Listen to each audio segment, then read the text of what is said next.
button. Good to be with you, my friends. Back to Genesis. Off we go here. So today's a good day. They're all good days when we talk about Genesis, but today's a fun one because it is sort of completely different. So 2 weeks ago, missed y'all last week, we had two different stories we looked at. If you remember, it was Abraham went to Egypt and let Pharaoh marry his wife or take his wife or something. Whatever. Whatever that was. Pharaoh said, I took her as my wife. So we're going to say it that way, I guess. And eventually gave her back. So he came back home to the Holy Land or Palestine or whatever you want to call it. And then we have Abram and Lot dividing the land between them because they both did so well in their time in Egypt. They made so much money, had so many flocks that they needed lots of land and they had to split up. That's pretty much last time. Today we're going to jump into chapter 14, which is quite literally a non sequitur, quite frankly. It's one of those that doesn't relate to anything before or after in the entire story of Abraham or Lot or anything. Just a weird sort of side story, but that makes it all the more interesting, really, in a lot of ways. So without further ado, we'll start with 14:1. Now it was in the days of Amraphel, king of Shinar, Arioch, king of Elasar, and Kedorlaomer, who I don't know how to pronounce his names, king of Elam, and Tidal, king of Goyim. They prepared for battle against those other guys: Bera, king of Sedom, Bersha, king of Amorah, Shinav, king of Admah, Shemaver, king of Zeoim, I guess, and the king of Bela, that is now Zoar. Ooh. All these joined together in the valley of Siddim limestone, that is now the Sea of Salt, or probably the Dead Sea, right? Right. For 12 years, they had been subservient to Kedorlaomer, that guy, in the 13th year that he had revolted. But then in the 14th year, that guy came and the kings who were with him, and they struck the Rephaites, the Zuites and Ham, and the Emites and Shava, and the Hirites in the hill country of Seir near El Paran, which is by the wilderness. And as they returned, they came to En-Mishpat, Judgment Spring, that is now Kadesh, and struck all the territory of the Amalekites, and also the Amorites, who were settled in Hatzaton Tamar. Then out marched the king of Sedom, the king of Amorah, and the king of Admah, the king of Zeoim, and the king of Bela, that is now Zoar. And they set their ranks against them and war in the valley of Siddim. Against Kedorla, king of Elam, Tidal, Amraphel, all those guys, the four kings against the five. Now the valley of Siddim is pit after pit of bitumen. That's asphalt or tar pits, for those who don't know what bitumen is. And when the kings of Sodom and Amorah fled, they flung themselves therein, while those who remained fled to the hill country. Now they took all the property of Sodom and Amorah and all their food and went away. And they took Lot and all his property, the son of Avram's brother, and went away, for he had settled in Sodom. Or Sodom, as we typically end up translating it later, right? One who escaped came and told Avram, the Hebrew. He was dwelling by the oaks of Mamre, the Amorite, brother of Eshcol and brother of Aner. They were Avram's covenant allies. And when Avram heard that his brother had been taken prisoner, he drew out his retainers, his house-born slaves, 1,800, and went in pursuit as far as Dan. Y'all keeping up? Don't worry, this is all, like I said, this is a total non sequitur in the story. He split up, Avram that is, split up his forces against them in the night. He and his servants and struck them and pursued them as far as Hova, which is to the north of Damascus. But he returned all the property, and he also returned his brother Lot and his property, and also the women and the other people. And the king of Sodom went out to meet him upon his return from the strike against that other guy, Kedorlaomer, and against the kings that were with him, to the valley of Shaveh. that is now the king's. Now Melchizedek, king of Shalem, brought out bread and wine, for he was a priest of God Most High, and gave him blessings and said, Blessed be Avram by God Most High, founder of heaven and earth, and blessed be God Most High, who has delivered your oppressors into your hand. He gave him a tenth of everything. The king of Sodom said to Avram, Give me the persons and the property, take for yourself. Avram said to the king of Sodom, I raise my hand in the presence of the Lord, God Most High, founder of heaven and earth. If from a thread to a sandal strap, if I should take from anything that is yours, so that you should not say, I made Avram rich, nothing for me, only what the lads have consumed, and the share of the men who went with me, Aner, Eshcol, Mamre, let them take their share. All right. So that's the whole chapter 14, and it's a little bit crazy, right? So Brueggemann rightly declares this the most enigmatic chapter in Genesis, and this is a quote, it seems to stand utterly alone and without connection to any of the sources or strands of the tradition found elsewhere in the book. Basically, it's like we read it, we just go, what? What just happened? It's not altogether clear. First, we have a war between 4 kings and 5 kings, right? But it's not at all clear why they started this war, why they started fighting. Archaeologically, they have no idea where most of these kings, either who they were, there's no other outside extra biblical evidence that they existed, or even of where their towns were. There's a little bit of Sodom, but there's a lot of the others, they're like, we don't really know what era this would be, when, not just when, but who, where, all of it. It's pretty unclear all the way around. Then we have a second story where we have Avram rescuing his brother / nephew Lot. It's really his nephew everywhere else, but he says, you've taken my brother Lot. So it's confused there. And it's not clear what exactly is happening with that. That is, he sort of goes in, he fights this battle, and then he takes his brother Lot home. But we don't know if all of Lot's family and people and kinsmen and slaves were all taken as well, or not, right? Like, there's just this whole, there's lots of details missing about all of this stuff that, like, what has happened here is not vaguely clear. Or why, right? Then we have Melchizedek is how it's pronounced. He shows up, and we have to name a couple of things. So Melchizedek, whose name means either king of righteousness or my king is righteous, shows up and blesses Avram in the name of the founder of earth and heaven, right? And then it's not clear. Maybe Avram gives him 10% out of obligation for the blessing, or maybe Melchizedek gives Avram 10%. It's just an unknown he. Like, he gives 10% to him, and you're like, who gives 10% to who? It's generally understood that it's Avram giving to Melchizedek in some sort of like, thank you for blessing me, here's 10% of what I owe.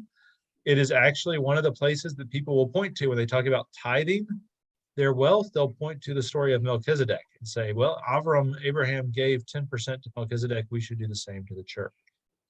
Yeah, the NRSV says it's Avram doing the giving. Right, it says that, but it's grammatically, it's not clear. It's just he gave to him. Then you go, well, they're both hymns. It could go either way. It probably was Avram, but it's not super clear, right? And so what is clear on some level is mainly because Melchizedek blesses Avram, that he has some sort of priestly role or some sort of role of being superior. And certainly if it is Avram giving 10% to Melchizedek, then it certainly seems like, yeah, there is this. Now, real quick, I didn't put this in the notes, but Brueggemann points out that Melchizedek is a priest of the Most High God, right? And we tend to read that and say, oh, then he's a priest of the God of Abraham. Except for that's not really true. in the Hebrew, it is a different name, the Most High God, than the name of the Holy One of Israel. So he may even have been a local Canaanite deity. What was the term? Hold on, it's Elyon, I think was his name. That later is given to God, given to the God of Israel, but it's, yeah, even that's not particularly clear. Later scholars and interpreters have claimed, oh, it's the God, Most High God, but that's just a name that the God of Israel took on later versus it being perhaps the same deity that Melchizedek worships or is a priest to. Cool. I'm going to pause there. Questions? Well, this is a completely confusing chapter because it's just weird. That it is. I guess it's so confusing. I mean, I can't tell you how many times I have read Genesis, Bill. Mhm. And it's kind of funny. I never remember this story. I just don't remember it. No, because people skip over it. It's just sort of a, what was that? And you move on. Because again, Yeah. Genesis doesn't reference it later. It's not like they said, oh, remember Melchizedek? He shows up later. It's just, Right. there was this fight, there was a battle. Abraham did his thing. He got Lot home. Melchizedek, whoever that is, showed up for a minute, and we're done. And the other thing that stirs me is that Abraham owned slaves.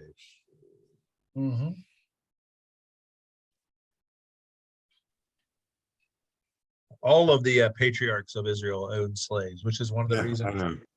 the South certainly would proclaim. I realize that, but Abraham in this story has quite a few slaves. Yeah, he has so. at least 300, right? Or it looks like. Yeah, he has quite a few of them.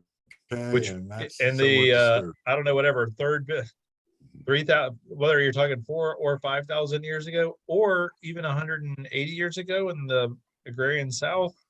That's a lot of slaves. That's an incredibly wealthy person to have that many slaves. Yes, it is. Yes.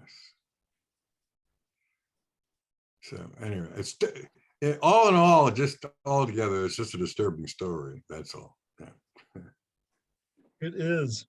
It is one that doesn't make, it's hard to make up heads or tails up.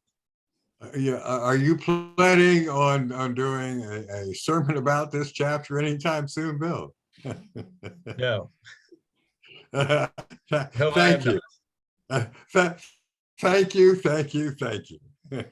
Yeah, I don't think it gets a lot of time, a lot of airtime in the Revised Common Lectionary either. Yeah. It does and it doesn't. We'll talk about that in a minute for sure. So again, the text is not saying, it's not really clear on any details.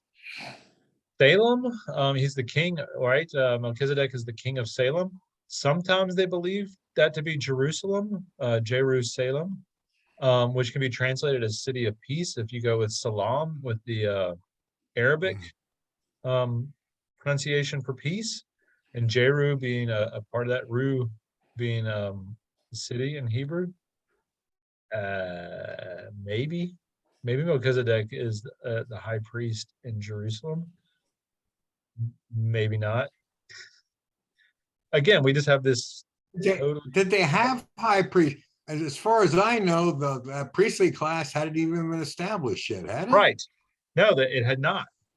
Abraham is sort of mentioned as possibly being a priest in the Midrash, but no, there's no priest at all. Yeah. I mean, the closest we have is Abram keeps sort of setting up slaughter sites / altars and, sacrificing animals. So he's a sort of pseudo priest, but not in any way that's codified like it will be with after Moses and Aaron, right? It's not a profession. Yeah. It didn't seem the same as that, not a profession. Yeah. It can also then, there's also the option, it can be founded by Salem, a local Canaanite god, and then, or it could be the city of El Aon, which is the Most High, which is another Canaanite deity. So we're all over the place. Even the city of Jerusalem is not clear in its naming, much less Melchizedek or what the heck's happening here, right? Bill, Yes.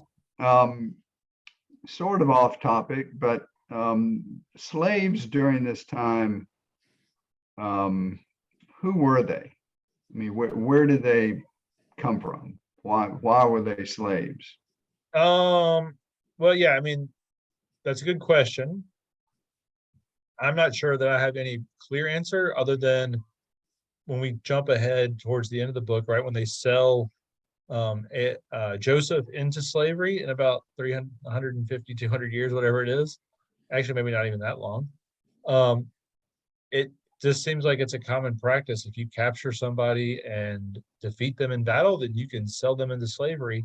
But there's not sort of what we knew in the South or in America as the sort of transatlantic slave trade and intentionally doing it to a particular race or class was not the case. Rome just had anybody they defeated anywhere in battle, which seems to be the case for most of the ancient world. Was just, it could be your next door neighbor, or it could be someone from the Arabian Peninsula or Africa, or it could be from India, or you name it, but probably not that far because the trade routes did not allow people to go such a long distance. It was probably just local people who were not doing as well and had been defeated in one battle or another. Okay, thank you. I would willingly defer to anyone on that one. That Roy, that'd be one that I'd say if somebody said, no, it wasn't, it was this, and I'll go, okay, if you've got some facts and details, trust me, I'll learn it. All right, so is it pretty clear they're not trying to, because Elohim is also a Jewish name for God, right? right, Elohim is the name of God or gods Right. in Hebrew. So El Aeon is just a different one. It just means most high God. Aeon meaning most high or high. So it's a different title, but it's one that they end up using for God later in various passages. So it's not clear which way they're hinting there. If it's just that as Jews took over the local Canaanite religion, if they absorbed the El Aeon cult and declared the God of Israel to be El Aeon, or if it is a different title altogether, or one that even predated and Israel had a claim to as well. I don't know.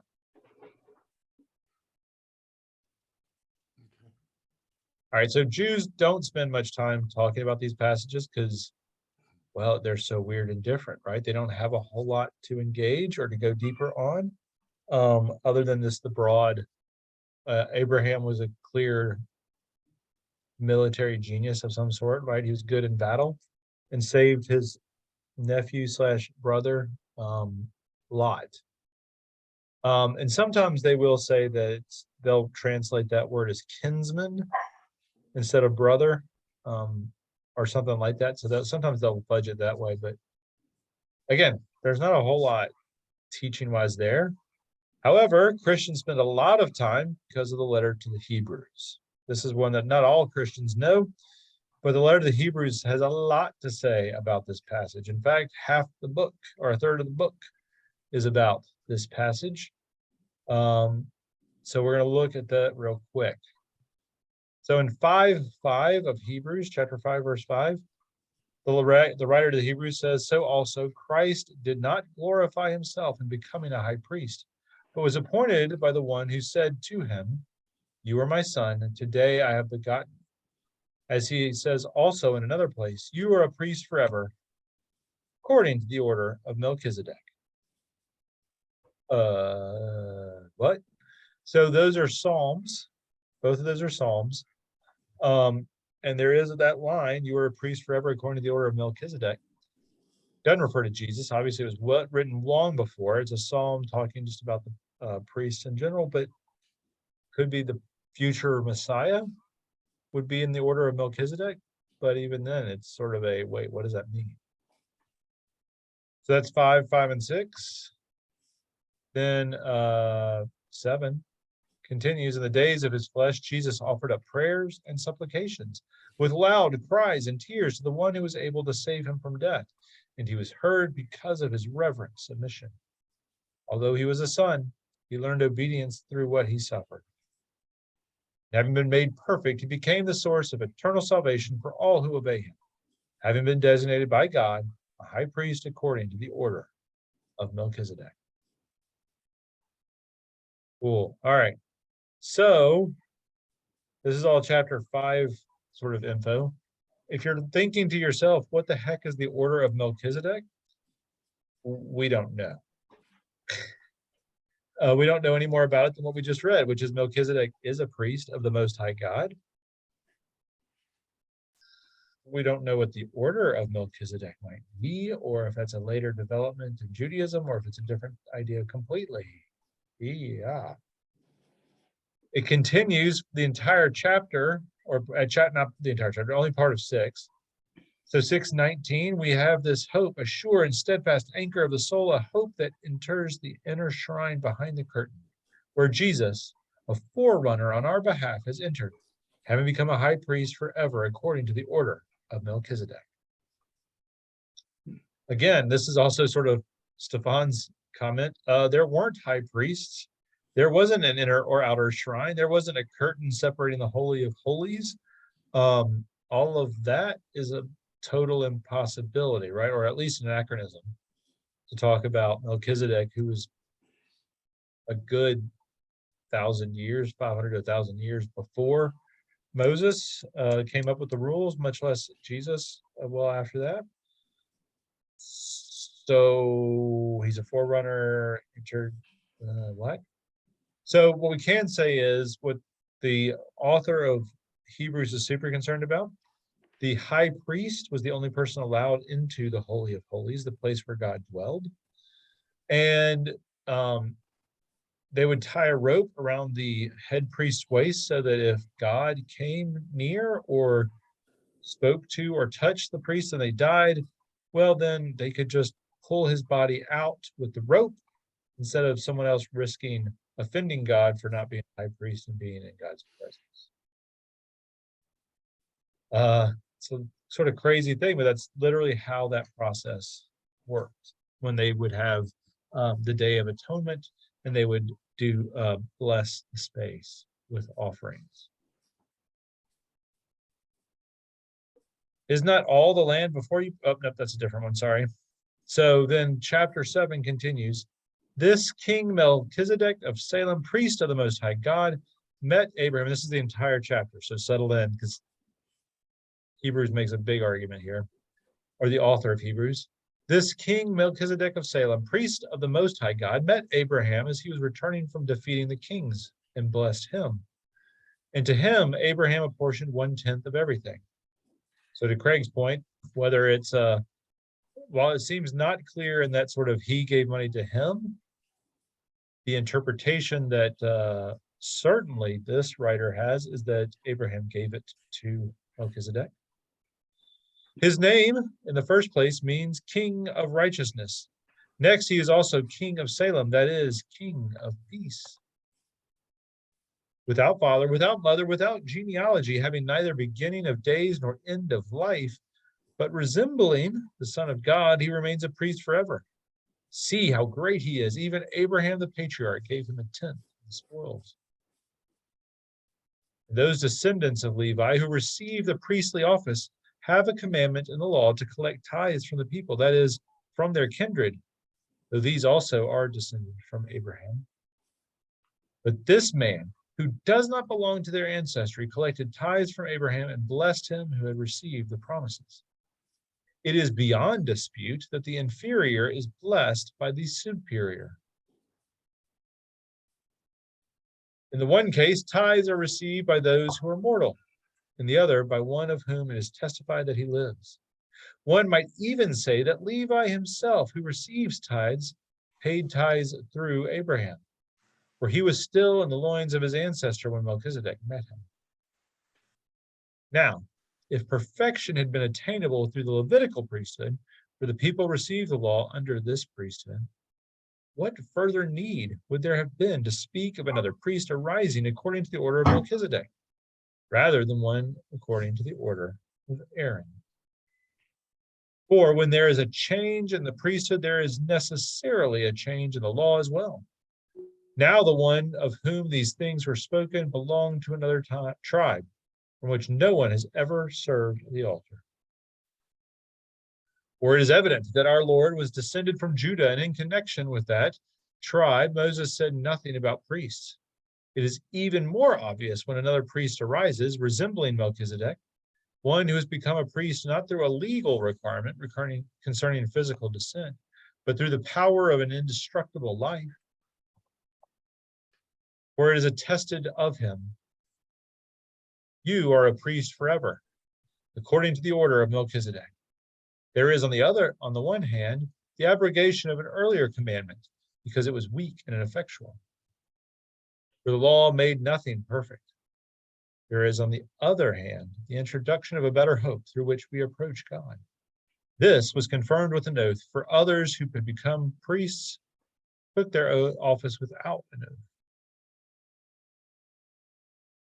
But this one became a priest with an oath, because of the one who said to him, the Lord has sworn and will not change his mind.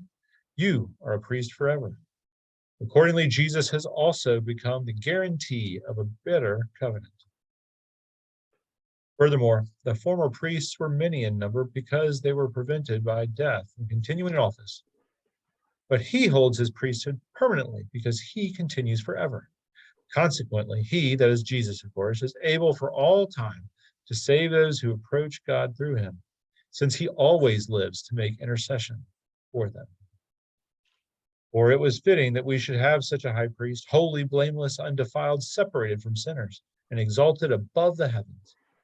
Unlike the other high priests, he has no need to offer sacrifices day after day, first for his own sins and then for those of the people. This he did once for all when he offered himself. All right, a quick review of Hebrews then. Excuse me. Dr. Walter Martin, founder of Christian Research Institute, quipped once that the book of Hebrews was written by a Hebrew to other Hebrews, telling the Hebrews to stop acting like Hebrews. There's a list for you, huh? The book of Hebrews was written by a Hebrew to tell other Hebrews, telling the Hebrews to stop acting like Hebrews. A little less snarky. Put simply, the book involves several arguments about why Jesus is superior and or replaces Jewish traditions and customs and is more important. In this reading, Jesus is like Melchizedek. He doesn't say he is. He's superior to Avram and is eternal, but he is like Melchizedek. What does that mean? Hebrew argues that Jesus is the great high priest who can make sin offerings once and for all. We use the language from Hebrews and lots of other Eucharistic prayers, referring to him as our great high priest and, quote, once and sufficient sacrifice, oblation, and satisfaction for the sin of the whole world. Brueggemann notes the linkage concerns a similarity of function rather than any identity of person. He continues, the text of Hebrews is not interested in Melchizedek except as a metaphor and a way of speaking. So it's really not about the person Melchizedek, it's just the idea of the function and what he did in that early community. Thoughts? I just threw a heap and helping in your lap about Melchizedek, about Hebrews, actually about the theology of the church, because we use a lot of our theology of the church from the book of Hebrews. Thoughts on what is going on? Yeah, well, I guess how I was taking this is it's contempt, okay, because Jesus is not from the house of Aaron, okay, Right. Okay, so how can he be a priest, right? Well, okay, so you have to go back to one chapter in the entire Bible, okay, to Melchizedek, okay, here in chapter 14 of Genesis, and do it that way, okay? But again, in no form or fashion, I mean, as far as I can tell, Melchizedek is not a Jew. No, And is certainly not. of Jewish, and therefore is not of Jewish tradition. And you know, I had just had trouble following the whole entire line of reasoning as a result of all that. That's all. Oh, absolutely. Okay, No, it is not a straightforward line by any stretch of the imagination. It's and again, that's where I think it comes to a similarity of function rather than identity of person, right? Like as Brueggemann says, like I want to take the idea of Melchizedek as a high priest and what he does, which is to bless Abraham, Mhm. more than I'm concerned with who Melchizedek actually was. What he was, he a high priest? Was he a Jew? Was he king of Salem, or my king is righteous? Like there's so many questions, right? Right. That Hebrews, quite frankly, doesn't even care to answer. They don't care. That's not the point, right? And the argument, I still don't understand, how does that make Jesus? Okay. I mean, with this argument, okay, it's what I'm saying. Yeah. It's, No, it totally. I've always struggled entire, this one's tough. It's a tough one. It's not straightforward. That's for sure. And you have to bring it up, don't you? You just really have to give me a headache today. Thank you, Bill. Well, you know, distract from your back. Yeah, thank you. Boy, you've done that. Good job, Bill. Well, I mean, I think the big reason to do it, though, it really is we don't necessarily hang all our theology on this at all, but there is a percentage of Christian theology that does talk about Melchizedek and talks about Jesus, our great high priest, and it comes through in this sort of fascinating little argument that the writer of Hebrews has created, that I don't think the average Jew or the average Christian would have a clue who Melchizedek is, Old or New Testament, right? I mean, would have a clue who that guy is.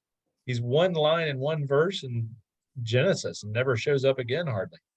It's a fascinating sort of reading across the board that Hebrews makes here. And just an argument about Jesus being that new in the new order of Melchizedek and being one that's eternal, right? I mean, that's the big turn that Hebrews is trying to make, is Melchizedek sort of just appeared out of nowhere, and Jesus is this eternal being that we perceive as appearing out of nowhere, but has always been around, right? Has always been part of the world and enabling the world, and not just enabling, but enacting the world, giving it life.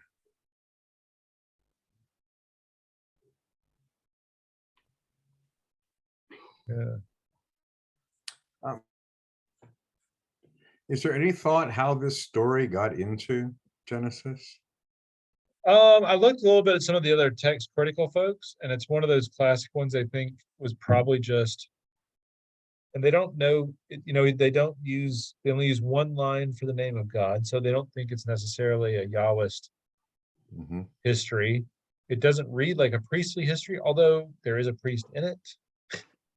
So maybe it's the priestly story. They just can't, it's truly like one of those stories that are like, we don't know which source this came from and why.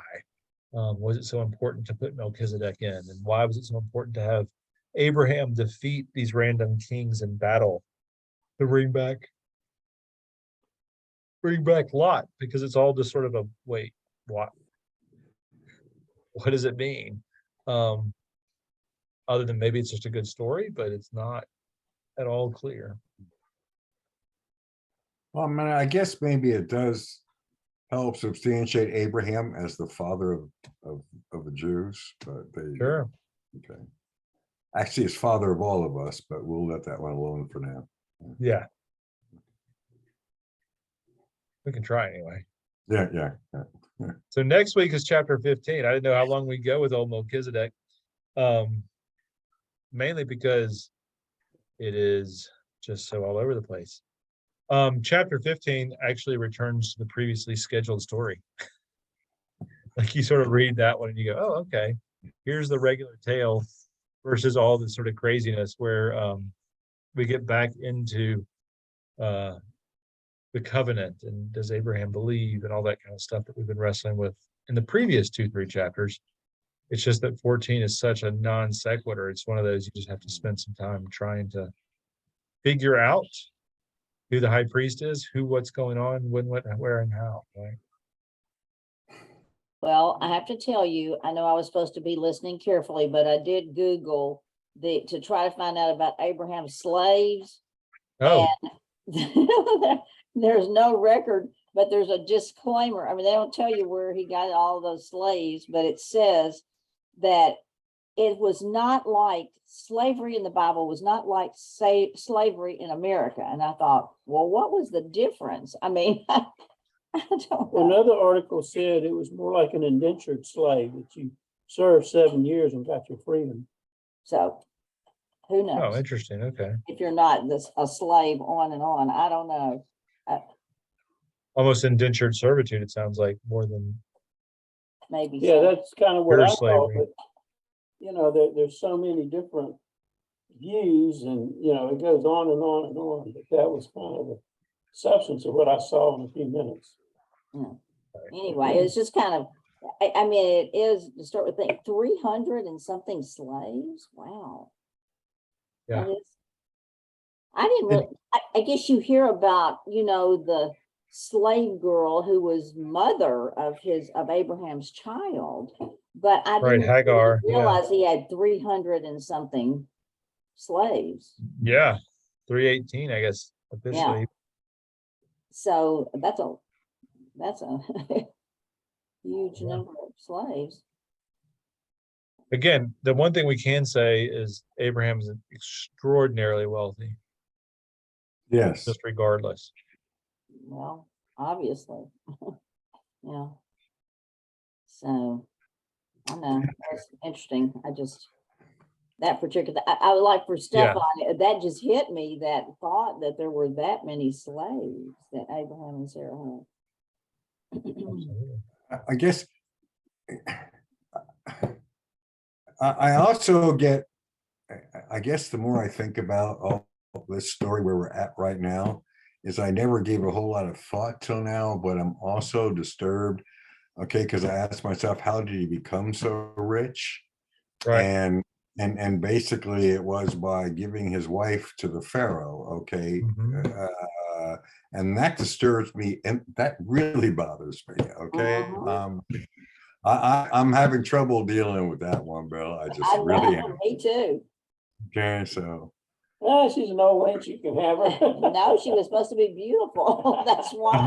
yeah, but yeah. Gotta be another thought there. No, no. He was just covering himself. yeah, that was 100% for that.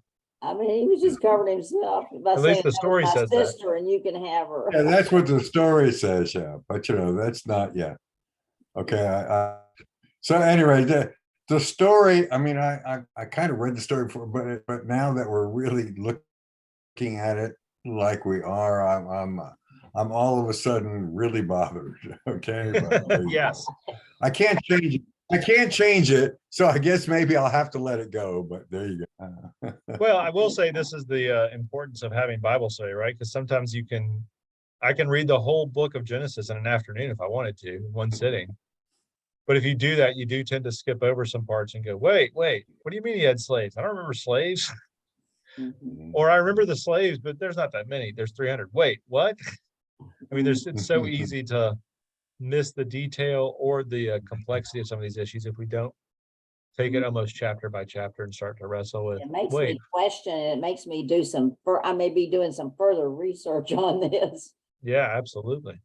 Well, yeah, and of course they leave Egypt and go back to Palestine. It's not yet Israel, but wherever. Yeah. Okay, but they go back rich. Okay, I mean they go back with okay. Mhm. That's a So rich, they herd, have to divide the land. Yeah. and they have to divide the land. Yeah, exactly right. So So, So no half measures. yeah, so it's like, ooh. Who knows? of course, and then he fathers a child by a slave before fathering a child with his wife. So yeah, I mean, there's lots of things about the story of Abraham that are disturbing to me, Bill. But Well, okay. and not least of which for me is that Abraham's 100 when Isaac is born and his wife's 80. Yeah. Well, yeah. But by whose years? By whose Yeah, years? Yeah, That's- they must have been that's counting the the question. time By whose differently. years? I hope so. Yeah. I hope so.